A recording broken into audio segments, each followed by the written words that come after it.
উচ্চ মাধ্যমিকে আসন সংকট না হলেও অভাব মানসম্মত কলেজের। শূন্য থাকতে পারে 5 লাখ সিট। নিজ নিজ এলাকার প্রতিষ্ঠানে ভর্তির পরামর্শ, বাড়াতে হবে শিক্ষার মান।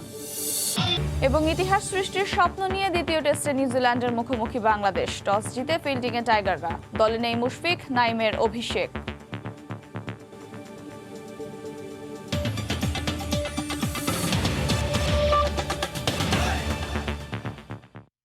ভোরের সময় সঙ্গে আছি আমি আফরোজা মৌটুসী। শুরু হলো উচ্চ মাধ্যমিকের ভর্তি প্রক্রিয়া। ভর্তিচ্ছুদের তুলনায় আসন সংখ্যা বেশি থাকায় এবার সংকট থাকবে না বলে দাবি আন্তঃশিক্ষা বোর্ডের। তবে কাঙ্ক্ষিত মানসম্মত কলেজের সংকট থেকেই যাচ্ছে। অথচ শিক্ষার্থী না পেয়ে শূন্য থাকতে পারে 5 লাখ আসন। সমস্যার সমাধানে শিক্ষার্থীদের নিজস্ব এলাকার প্রতিষ্ঠানে ভর্তির পরামর্শ গবেষকদের। একই সঙ্গে সব প্রতিষ্ঠানকে মানসম্মত শিক্ষা নিশ্চিত করতে হবে। শাকির আহমেদের রিপোর্ট। সংক্ষিপ্ত সিলেবাসের পরীক্ষায় এবার রেকর্ড সংখ্যক জিপিএ 5 নিয়ে এসএসসি পাশ করেছে 20 লাখেরও বেশি শিক্ষার্থী। দেশের সাধারণ মাদ্রাসা ও কারিগরি মিলিয়ে উচ্চ মাধ্যমিকে আসন সংখ্যা 26 লাখ। তাই এবার কোনো শিক্ষার্থী ভর্তি নিয়ে আসন সংকটে পড়বেন না। আমাদের সিট সংখ্যা প্রচুর আছে এবং ছাত্রদের ভর্তির ক্ষেত্রে কোনো সমস্যা হবে না।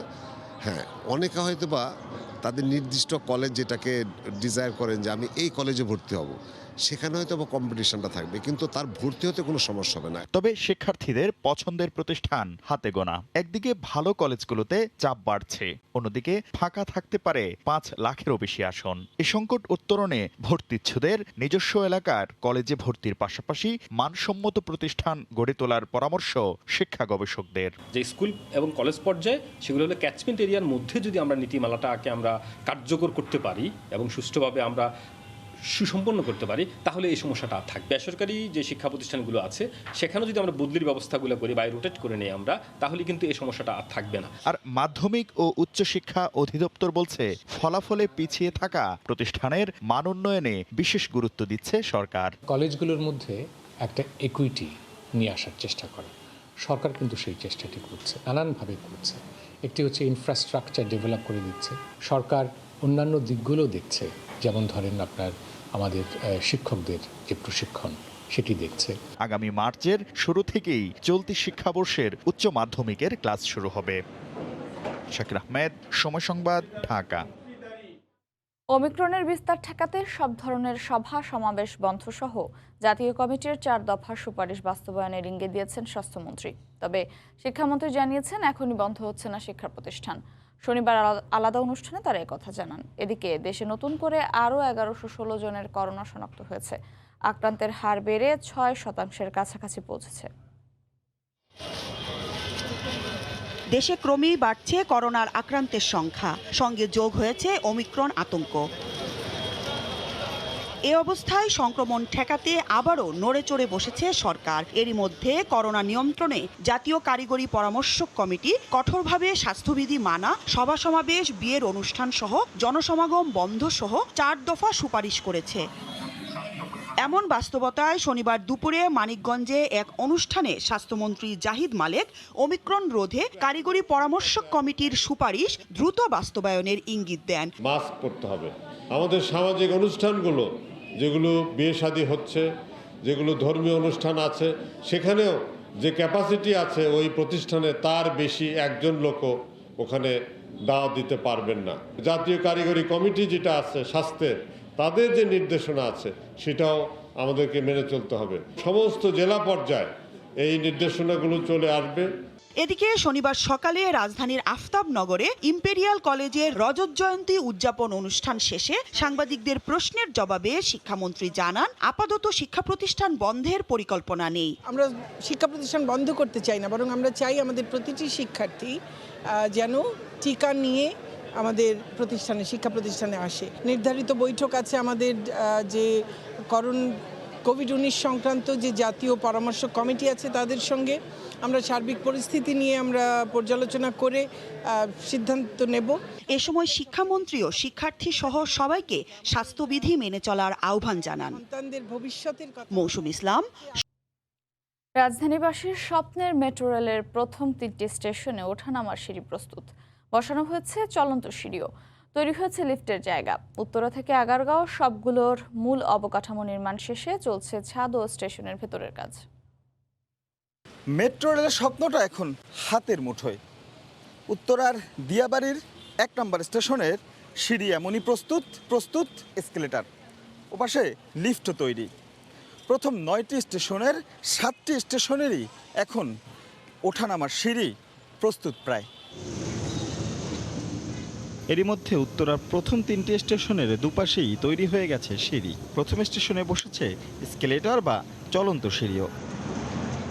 এছাড়া পল্লবী, মিরপুর 11, 10, আগারগাঁও প্রতিটি স্টেশনেই সিঁড়ি প্রস্তুত। এক্সিট এন্ট্রিটের কাজগুলো আমরা শুরু করেছে এবং যেখানে যেখানে কাজ শেষ হয়ে যাচ্ছে, উপর থেকে যেখানে ধরেন যে এসকেলেটারে হয়তো 3টা ধাপে বা 4টা ধাপে উঠতে হবে, উপরের ধাপগুলোতে কিন্তু আমরা এসকেলেটার বসানোরও কাজ শুরু করে দিয়েছে এবং এসকেলেটার বসেও গিয়েছে।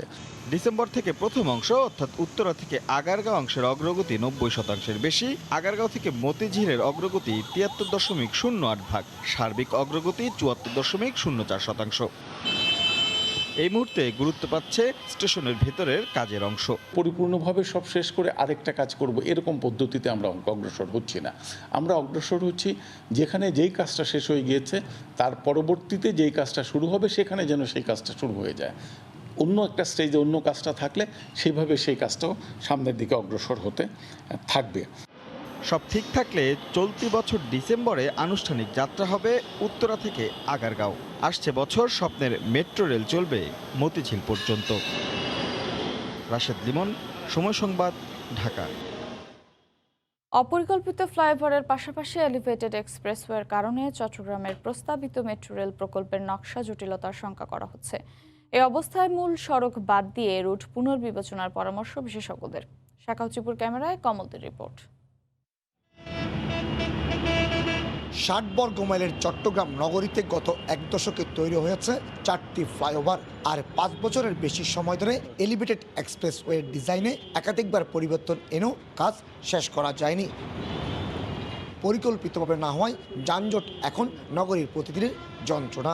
নগর পরিকল্পনাবিদ কিংবা বিশেষজ্ঞদের মতামত ছাড়াই এসব ফ্লাইওভার এবং এলিভেটেড এক্সপ্রেস হয় মূল সড়ককে বাদ দিয়েই ডিজাইন করতে হবে প্রস্তাবিত মেট্রো রেল প্রকল্পের। দ্রুত তার অ্যালাইনমেন্টটা ঠিক করে তার সাথে সাংঘর্ষিকতাকে এড়ানোর জন্য যদি কোথাও রিভিশন করতে হয় সেই রিভিশনটা আমাদেরকে করতে হবে। ফ্লাইওভারের কারণে স্থান সংকুচিত হয়ে পড়ায় মেট্রো রেলের প্রস্তাবিত রুট পুনরায় বিবেচনার কথা বলছেন নগর বিশেষজ্ঞরা। বিশেষজ্ঞদের মতে মিরেশ্বরে গড়ে ওঠা বঙ্গবন্ধু শিল্পনগরী হয়ে সাগর ঘেঁষে চট্টগ্রাম বিমানবন্দর পার্শ্ববর্তী কর্ণফুলী টানেলের একটি অংশ বিমানবন্দর থেকে রেল স্টেশন হয়ে জেলার হাটহাজারী ও কালুরঘাট ব্রিজকে অপর অংশের সাথে সংযুক্ত করার কোনো বিকল্প দেখছেন না। প্রথম থেকে মাথায় রেখে যদি ডিজাইন করা হতো এবং বাস্তবায়ন করা হতো তাহলে একই সাথে আমরা দুটো জিনিসই পেয়ে যেতাম। অপরিকল্পিত ফ্লাইওভারের পাশাপাশি এলিভেটেড এক্সপ্রেস ওয়ের কারণে মেট্রো রেলের সম্ভাবনা পুরোপুরি নষ্ট হয়ে যায়নি। এক্ষেত্রে নগর বিশেষজ্ঞরা বলছেন যথাযথ রুট বাছাই এবং নগরীর সৌন্দর্য অটুট রেখেই ডিজাইন করা গেলে তবে মেট্রো রেল পুরোপুরি কার্যকর হবে। কমল দে, সময় সংবাদ, চট্টগ্রাম। 3 দিনের শুভেচ্ছা সফরে চট্টগ্রাম বন্দরে এসে পৌঁছেছে জাপানের 2 যুদ্ধজাহাজ উরাগা ও হিরাটো। গতকাল দুপুরে বন্দরে নোঙর করে জাহাজ দুটি। এই সফর দুদেশের মধ্যকার বন্ধুত্বপূর্ণ সম্পর্ক আরও দৃঢ় করতে গুরুত্বপূর্ণ ভূমিকা রাখবে বলে আশা সংশ্লিষ্টদের। আশরাফুল আলম মামুনের ক্যামেরায় ফেরদৌস লিপির রিপোর্ট। শনিবার দুপুর 2টার কিছু পরে কর্ণফুলী নদীর মোহনায় প্রবেশ করে জাপানের মেরিটাইম সেলফ ডিফেন্স ফোর্সের 2 যুদ্ধজাহাজ উরাগা ও হিরাডো। এর আগে সফরকারী জাহাজ দুটি বাংলাদেশ জলসীমায় এসে পৌঁছালে নৌবাহিনীর জাহাজ প্রত্যয় তাদের অভ্যর্থনা জানায়। বেলা 2:30টার দিকে চট্টগ্রাম বন্দরের 5 নম্বর জেটিতে জাহাজ দুটি নোঙর করলে সুসজ্জিত একটি বাদক দল বাদ্যযন্ত্র বাজিয়ে স্বাগত জানায় তাদের। এই সফর দুই দেশের 50 বছরের বন্ধুত্বের প্রতীক উল্লেখ করে বাংলাদেশ জাপান নৌবাহিনীর বিদ্যমান সুসম্পর্ক আরও এগিয়ে যাবে বলে আশা প্রকাশ করেন জাপানি রাষ্ট্রদূত। In terms of enhancing further friendship, very symbolic in terms further promoting cooperation between Bangladesh Navy and the Japanese Maritime Self-Defense Force. 3 দিনের শুভেচ্ছা সফর শেষে জাপানের জাহাজ দুটি আগামী 10 জানুয়ারি বাংলাদেশ ছেড়ে যাবার কথা রয়েছে। শিল্পোন্নত দেশগুলোর মধ্যে বাংলাদেশের স্বাধীনতা সর্বপ্রথম স্বীকৃতি দেয় সূর্যোদয়ের দ্বীপ রাষ্ট্র জাপান। বাংলাদেশের সুবর্ণ জয়ন্তী পালনের উদযাপনের বছরে এই বন্ধুপ্রতিম রাষ্ট্রের 2 জাহাজ বাংলাদেশ সফরে সেই সম্পর্ককে আরও উন্নত করবে এমন প্রত্যাশা সংশ্লিষ্টদের। ফেরদৌস লিপি, সময় সংবাদ, চট্টগ্রাম। মেরিন টেকনোলজিতে দক্ষ জনবল তৈরির অন্যতম প্রতিষ্ঠান বাগেরহাটের institute of marine technology IMT। অথচ প্রতিষ্ঠানটি জনবল সংকটে ভুগছে। 2টি ডিপ্লোমা কোর্সে 18 প্রশিক্ষক পদের বিপরীতে আছেন মাত্র 7 জন। বিষয়টি সুরাহার আশ্বাস দিয়েছে সংশ্লিষ্ট মন্ত্রণালয়। বাগেরহাট থেকে আলী আকবর টুটুলের রিপোর্ট, ছবি তুলেছেন সোহাগ আহমেদ। প্রতিষ্ঠার পর থেকেই অর্ধেকের কম জনবল নিয়ে একাডেমিক কার্যক্রম পরিচালনা করে আসছে দক্ষিণাঞ্চলের একমাত্র মেরিন টেকনোলজি বিষয়ক শিক্ষা প্রতিষ্ঠান বাগেরহাটের institute of marine technology IMT। বর্তমানে এর গুরুত্বপূর্ণ 2টি বিভাগ মেরিন ইঞ্জিনিয়ারিং ও শিপ বিল্ডিং ইঞ্জিনিয়ারিংয়ে 18 জন প্রশিক্ষক পদের বিপরীতে কর্মরত আছেন মাত্র 7 জন। আর 6টি শর্ট কোর্সে প্রশিক্ষক সহ 66টি পদ থাকলেও জনবল রয়েছে মাত্র 29 জন। আমাদের ডিপার্টমেন্টাল ছাড় না থাকে আমরা ডিপার্টমেন্টাল বইগুলো ভালোভাবে পড়তে পারছি না। নেভাল আর্কিটেকচারের টিচার নেই, ওয়ার্কশপের টিচার নেই। যেগুলো নন ডিপার্টমেন্ট সাবজেক্টগুলো আছে, এই সাবজেক্টগুলোর জন্য আমাদের টিচার নেই, তো আমরা এর বিরূপ প্রভাব পড়ছে আমাদের এক্সামের সময়। প্রশিক্ষক সংকটে শিক্ষার্থীদের প্রয়োজনীয় প্রশিক্ষণ দিতে হিমশিম খেতে হচ্ছে প্রশিক্ষকদের। প্রতি ব্যাচে আমরা 150 জন করে স্টুডেন্টদেরকে এখানে বিভিন্ন সাবজেক্টের উপরে আমরা ট্রেনিং দিয়ে থাকি। খুবই অল্প সংখ্যক ইনস্ট্রাক্টর বৃন্দ আছে, আমরা এগুলো কভার করতে আমাদের আসলে হিমশিম খেতে হয়। প্রবাসী কল্যাণ ও বৈদেশিক কর্মসংস্থান মন্ত্রণালয়ের জনশক্তি কর্মসংস্থান ও প্রশিক্ষণ ব্যুরো পরিচালিত এই প্রতিষ্ঠানে মেরিন টেকনোলজি বিষয়ে পড়াশোনা করতে শিক্ষার্থীরা আসছেন দেশের বিভিন্ন স্থান থেকে। আর IMT থেকে প্রশিক্ষণ নিয়ে দেশ বিদেশে কর্মরত রয়েছেন অনেকেই। কর্তৃপক্ষের দাবি, কাঙ্ক্ষিত জনবল পেলে দ্রুত প্রতিষ্ঠানটিকে মেরিন টেকনোলজির মডেল শিক্ষা প্রতিষ্ঠান হিসাবে গড়ে তোলা সম্ভব। কর্তৃপক্ষ আমাদেরকে আশ্বস্ত করেছে খুব শীঘ্রই শিক্ষক সহ জনবল আমাদেরকে দেবেন, এবং আমরা যদি কাঙ্ক্ষিত জনবল আমরা পেয়ে থাকি তাহলে অতি দ্রুত এই প্রতিষ্ঠানকে একটি মডেল ইনস্টিটিউটে রূপান্তরিত করতে পারবে। 2014 সালে বাগেরহাট সদরের বৈটপুর এলাকায় 2.5 একর জমির উপর নির্মিত হয় ইনস্টিটিউট অব মেরিন টেকনোলজি। বর্তমানে এতে 2টি 4 বছর মেয়াদী ডিপ্লোমা কোর্সে শিক্ষার্থীর সংখ্যা 360 জন। এছাড়া বিভিন্ন সময় প্রশাসনিক কর্মকর্তাদের প্রশিক্ষণেরও ব্যবস্থা করে IMT। সময় সংবাদ, বাগেরহাট। রিকশা থেকে নেমে ফোন থেকেই দেয়া যাবে ভাড়া। ভাঙতির জন্য চিন্তা করতে হবে না রিকশা চালককেও। ক্ষুদ্র লেনদেনে নতুন এই দিগন্তের সূচনা করেছে ট্রাস্ট আজিয়াটা পে ট্যাপ। প্রাথমিকভাবে রাজধানীর ধানমন্ডি এলাকায় নতুন এই সেবা চালু করল মোবাইলে আর্থিক সেবাদাতা প্রতিষ্ঠানটি। রিকশার নগরী ঢাকা। রাজধানীর অলিগলি রাজপথে বৈধ অবৈধ মিলিয়ে প্রায় 15 লাখ রিকশা চলাচল করে। গিনেস বুক অব ওয়ার্ল্ড রেকর্ডসের 2015 সালের তথ্য মতে ঢাকার 40% মানুষ নিয়মিত চলাচলের ক্ষেত্রে রিকশার উপর নির্ভরশীল। এ বিষয়টি মাথায় রেখে যাত্রীরা যাতে রিকশা ভাড়া মোবাইলে পরিশোধ করতে পারেন তার উদ্যোগ নিয়েছে ট্রাস্ট আজিয়াটা পে ট্যাপ। শনিবার রাজধানীর ধানমন্ডি এলাকায় নতুন উদ্যোগের অংশ হিসেবে 3 শতাধিক রিকশা চালককে একটি করে QR কোড সম্বলিত কার্ড দেওয়া হয়েছে। যাত্রীরা ট্যাপ অ্যাপ দিয়ে স্ক্যান করে রিকশা চালকের ট্যাপ ওয়ালেটে ভাড়া দিতে পারবেন। খুদে বার্তার মাধ্যমে জানা যাবে লেনদেন সম্পন্ন হয়েছে কিনা। যাত্রী তারা যদি ট্যাপ দিয়ে রিকশা পেমেন্ট করেন তারা ইনস্ট্যান্ট 10% ক্যাশব্যাক পাবেন। এই প্রক্রিয়ায় লেনদেনের জন্য যাত্রীদের স্মার্টফোন লাগবে, তবে রিকশা চালকদের একটি ফিচার ফোন থাকলেই চলবে। 100 টাকায় 10 টাকা বোনাস পাবেন রিকশা চালকরা। বিপরীতে ট্যাপ এজেন্ট থেকে ক্যাশ আউট করতে খরচ হবে 1 টাকা 80 পয়সা। পয়সা হিসাব নিকাশ করা লাগলো না, গ্যারেজে যে এজেন্টকে দিব টাকা তুলে নিতে পারলাম সারাদিন কাজ শেষে।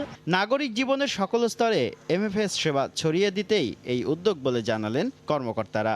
রাত্রেবেলা যখন করে ওদের সেফটি থাকে না, এই সমস্ত জিনিসের জন্য আমার কাছে মনে হয় এটা তাদের জন্য একটা সেফটিও হবে। পরীক্ষামূলক কার্যক্রম শেষে শিগগিরই এই সেবা তৃণমূল পর্যায়ে নিয়ে যেতে চায় ট্রাস্ট আজিয়াটা পে। শুভ খান, সময় সংবাদ। করোনা সংক্রমণ ভয়ঙ্কর আকার ধারণ করেছে অস্ট্রেলিয়ায়। 24 ঘন্টায় দেশটিতে আক্রান্ত হয়েছেন 1 লাখের বেশি মানুষ। এখন পর্যন্ত দেশটিতে শনাক্তের সংখ্যা দাঁড়িয়েছে 8,77,000। এরই মধ্যে প্রচুর প্রবাসী বাংলাদেশি করোনায় আক্রান্ত হয়েছেন। সিডনি থেকে আরও জানাচ্ছেন SM Aminul Rubel. Corona vaccine নিয়েছে এমন বয়সে তরুণ রোগীর মৃত্যুতে জনমনে আতঙ্কের সৃষ্টি হয়েছে। দীর্ঘদিন আন্তর্জাতিক ও অভ্যন্তরীণ সীমানা বন্ধ রেখে ও করোনা নিয়ন্ত্রণে কঠোর নিরাপত্তা অবলম্বন করে স্কট মরিসন সরকার অস্ট্রেলিয়াকে অনেকটাই করোনা মুক্ত রাখতে সক্ষম হলেও শেষ রক্ষা হলো না। অস্ট্রেলিয়ার প্রায় 92% পূর্ণবয়স্ক মানুষ অন্তত 2টো ভ্যাকসিনই গ্রহণ করেছে। তবুও সংক্রমণে প্রতিদিনই মৃত্যুর সারি দীর্ঘ হচ্ছে। বাংলাদেশে ইতিমধ্যে 2টি ভ্যাকসিন ও বুস্টার ডোজ গ্রহণ করলেও অনেকেই করোনা আক্রান্ত হয়ে মারাত্মক অসুস্থ হয়ে সরকারি বিধি অনুসারে বাসায় অবস্থান করছেন। বিশেষজ্ঞদের মতে অস্ট্রেলিয়ার প্রকৃত করোনা আক্রান্ত রোগীর সংখ্যা আরও অনেক বেশি। সরকার দ্রুত কোনো সিদ্ধান্ত না নিলে নাগরিকদের মৃত্যু ঝুঁকি আরও বেড়ে যেতে পারে বলে অনেকে মনে করছেন। এস এম আমিনুল রুবেল, সময় সংবাদ, অস্ট্রেলিয়া। করোনার ডেল্টা ভ্যারিয়েন্টের ভয়াবহতার মধ্যেই ওমিক্রনের সংক্রমণ ঠেকাতে দেয়া বিধিনিষেধ আরও কড়াকড়ি এনেছে জার্মানি। দেশটির চ্যান্সেলর ওলাফ শলজ সহ সরকারের উচ্চপদস্থ কর্মকর্তারা আশা করছেন নতুন নিয়মে করোনাকে নিয়ন্ত্রণে আনা সম্ভব হবে। তবে কড়াকড়িতে বিপাকে পড়তে যাচ্ছেন স্থানীয় সহ প্রবাসী রেস্তোরাঁ ব্যবসায়ীরা। জার্মানি থেকে বিস্তারিত জানাচ্ছেন সহকর্মী বিটু বড়ুয়া। দিনে দিনে রুদ্রমূর্তি ধারণ করা করোনাকে যেন কিছুতেই বাগে আনা যাচ্ছে না। জার্মানিতে দিন ফুরলেই দেশ জুড়ে মৃত্যুর মিছিলে যোগ হচ্ছে একের পর এক আক্রান্ত রোগী। একই সাথে করোনার 2 ডোজ নেয়ার পরও পাল্লা দিয়ে বাড়ছে সংক্রমিতের সংখ্যাও। তাই যে কোনো মূল্যে করোনাকে রুখতে চলমান বিধি নিয়মে কড়াকড়ি আরোপ করেছে ওলাফ শলজ প্রশাসন। নতুন নিয়মে টিকা নেয়া, সেরে ওঠা কিংবা করোনায় নেগেটিভ প্রমাণিত এমন 10 জনের এক হওয়ার অনুমোদন পাওয়া গেলেও না নেয়াদের ক্ষেত্রে এক হতে পারবে মাত্র 2 জন। সবাইকে পড়তে হবে FFP2 মাস্ক। নতুন করে আইসোলেশনে থাকার সময়সীমা 14 দিনের বদলে 10 দিন করেছে প্রশাসন। তবে সেক্ষেত্রে দেখাতে হবে 48 ঘন্টার নেগেটিভ সার্টিফিকেট। অনির্দিষ্ট সময়ের জন্য বন্ধ থাকবে ক্লাব ও ডিস্কো, খেলাধুলার মাঠে ও সাংস্কৃতিক যে কোনো অনুষ্ঠানে থাকবে না কোনো দর্শকের উপস্থিতি। শর্ত সাপেক্ষে ইনডোরে 30 থেকে 50% দর্শক অনুমোদনের বিষয়টি বিবেচনাযোগ্য। নিয়ম ভঙ্গে গুনতে হবে মোটা অঙ্কের জরিমানা। তবে গ্রাহকদের জন্য করোনার 2G+ নিয়মটি আরোপ করায় সবচেয়ে বেশি বিপাকে পড়েছে স্থানীয় সহ প্রবাসী বাংলাদেশি রেস্তোরাঁ ব্যবসায়ী সহ এই খাতে কর্মরতরা। অনেকেই বেকার হয়ে পড়েছেন এবং যারা দেশে টাকা পাঠান সব সময়, তারা এই মুহূর্তে টাকাও পাঠাতে পারছেন না। হয়তো দেশের পরিবারবর্গ নিয়ে তারা অনেক অসুবিধায় দিন যাপন করছেন। আমাদের এই ব্রাঞ্চে যারা আমরা কাজ করছি, বহু লোক কর্মহীন হয়ে পড়ছে এবং বর্তমানে আগামী সপ্তাহ থেকে করোনার যে বিধিনিষেধ এটা খুবই জটিল আকার ধারণ করছে। এখন বুস্টার ছাড়া রেস্টুরেন্ট ঢোকা যাবে না।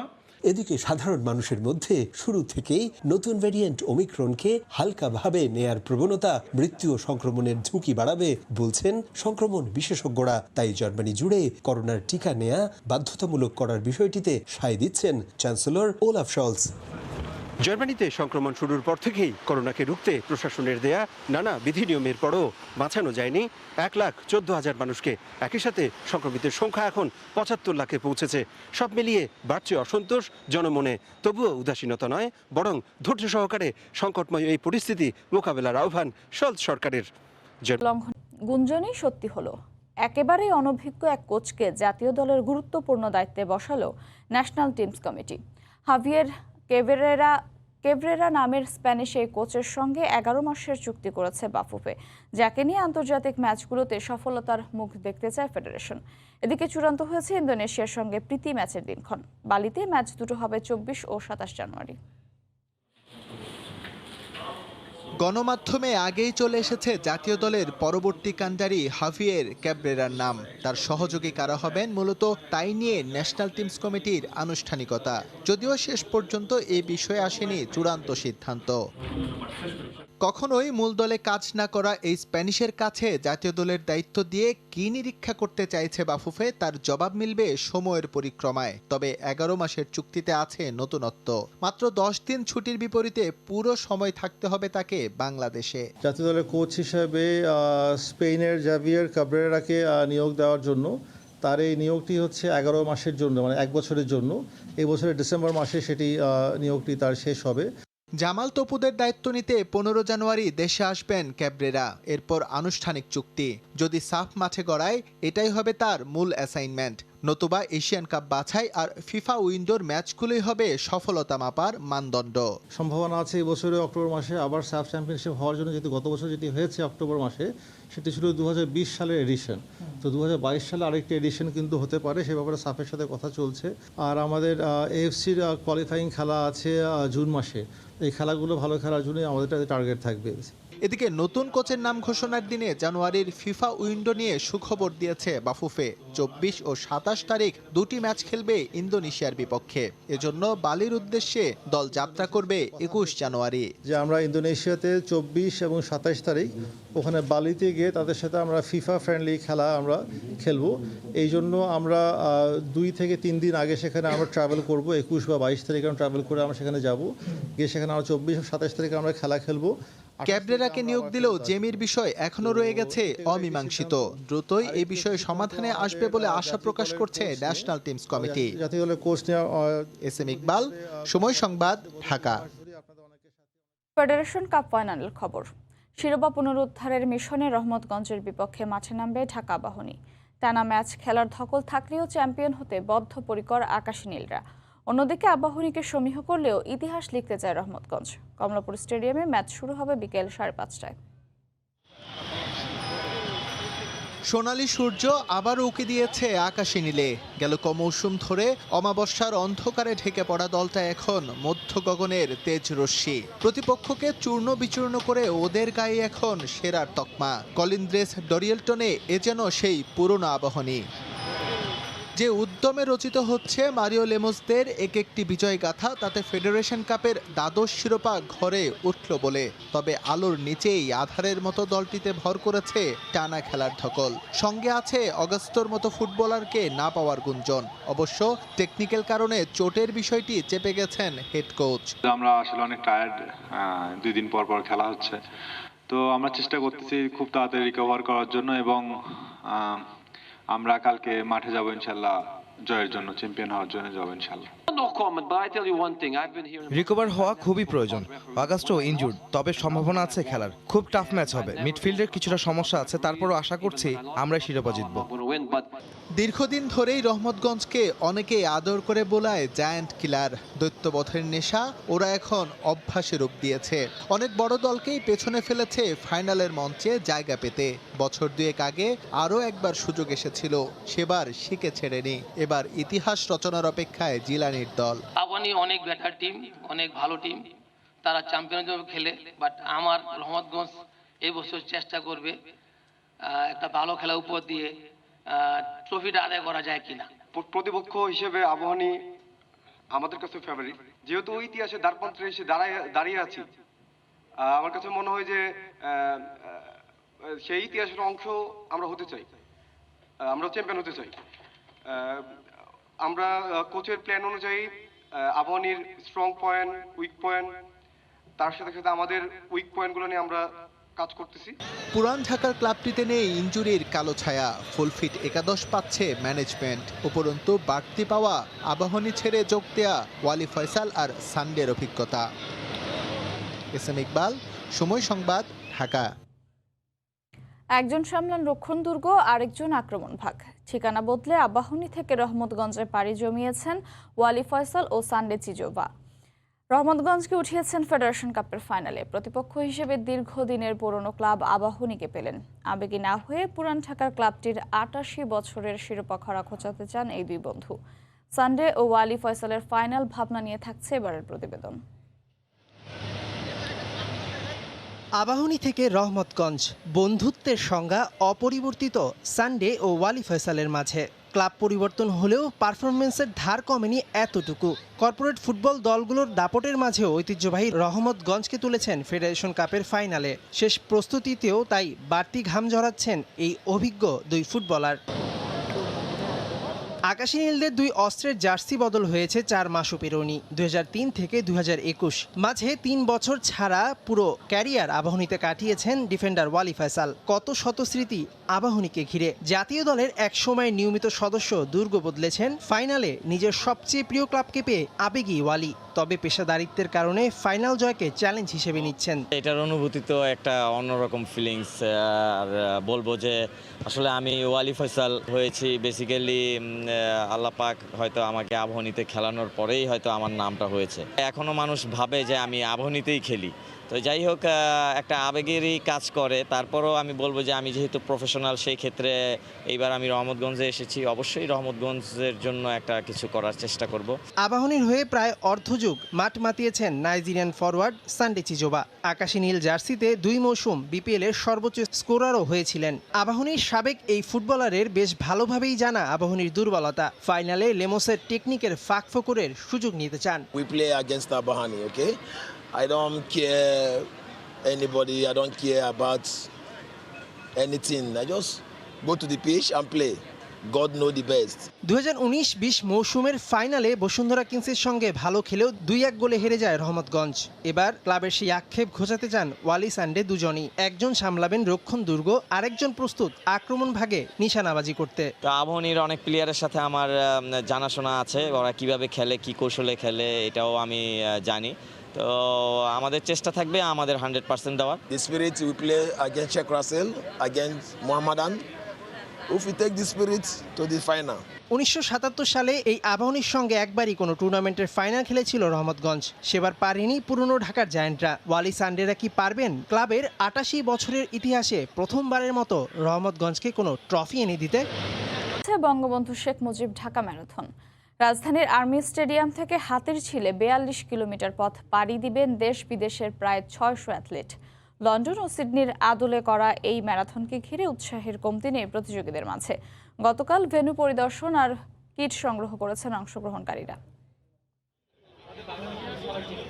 শেষ মুহূর্তে চলছে রঙের কাজ। বঙ্গবন্ধু শেখ মুজিব ঢাকা ম্যারাথনকে ঘিরে আর্মি স্টেডিয়াম সাজছে নতুন সাজে। দেশ বিদেশের প্রতিযোগীদের মধ্যে উৎসবের আমেজ।